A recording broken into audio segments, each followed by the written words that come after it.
Hello friends, আমি beauty Chatterjee মাই simple cooking চ্যানেলে তোমাদের সকলকে স্বাগত। আজ আমি তোমাদের জন্য নিয়ে এসেছি শুশনি শাকের রেসিপি। তার জন্য এখানে আমি 2 আঁটি শুশনি শাক নিয়েছি, তবে এখানে আমি 1 আঁটি শুশনি শাক ব্যবহার করব আর 1 আঁটি রেখে দেব। দেখো এখানে শুশনি শাকটা কিভাবে কেটে নিতে হয় আমি তোমাদেরকে তা দেখিয়ে দিলাম, কারণ যে সকল বন্ধুরা নতুন রান্না শিখছো তাদের সুবিধার জন্য আমি শুশনি শাকটা একটু বাছা দেখিয়ে দিলাম। দেখো ডাঁটগুলো শুধু ফেলে দিয়ে শুধু পাতাটুকু নিয়ে নিতে হবে। এইভাবে শুশনি শাকটা আমি পুরোটাই বেছে নেব। সমস্ত শুশনি শাক আমার বাছা হয়ে গেছে আর 1 আঁটি রেখে দিচ্ছি অন্য দিনের জন্য।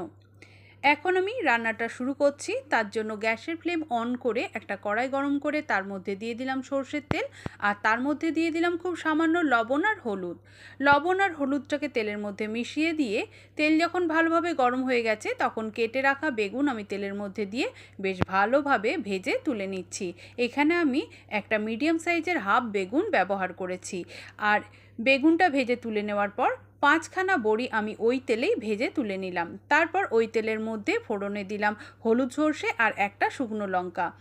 তারপর আমি দিয়ে দিলাম 10খানা কুচিয়ে রাখা রসুন আর 2টো চেরা কাঁচা লঙ্কা। একটু নেড়েচেড়েই দিয়ে দিলাম কোচানো পেঁয়াজ। পেঁয়াজটা আমি মিডিয়াম সাইজের নিয়েছিলাম। পেঁয়াজটা একটু নেড়েচেড়েই দিয়ে দিলাম কেটে রাখা আলু। এখানে আমি একটা বড় সাইজের আলু ব্যবহার করেছি। পেঁয়াজ, আলু আর রসুন যখন একসাথে নাড়াচাড়া করতে করতে পেঁয়াজটা নরম হতে শুরু হয়েছে তখন আমি আগে থেকে বেছে ধুয়ে রাখা শুশনি শাকগুলো দিয়ে দিলাম। এবার শুশনি শাকগুলোকে সব কিছুর সাথে খুব ভালোভাবে নেড়েচেড়ে মিশিয়ে নিলাম। তারপর আমি দিয়ে দিচ্ছি পরিমাণ মতো লবণ আর সামান্য হলুদ। দিলাম হাফ টেবিল স্পুনের মতো চিনি। চিনি যে কোনো শাকেই ব্যবহার করতে হয়। সমস্ত কিছুকে আমি বেশ ভালোভাবে মিশিয়ে দিয়ে এটাকে ঢাকা দিয়ে ওই 2 মিনিটের মতো রেখে দিয়েছিলাম। 2 মিনিট পর আমি চলে এসেছি।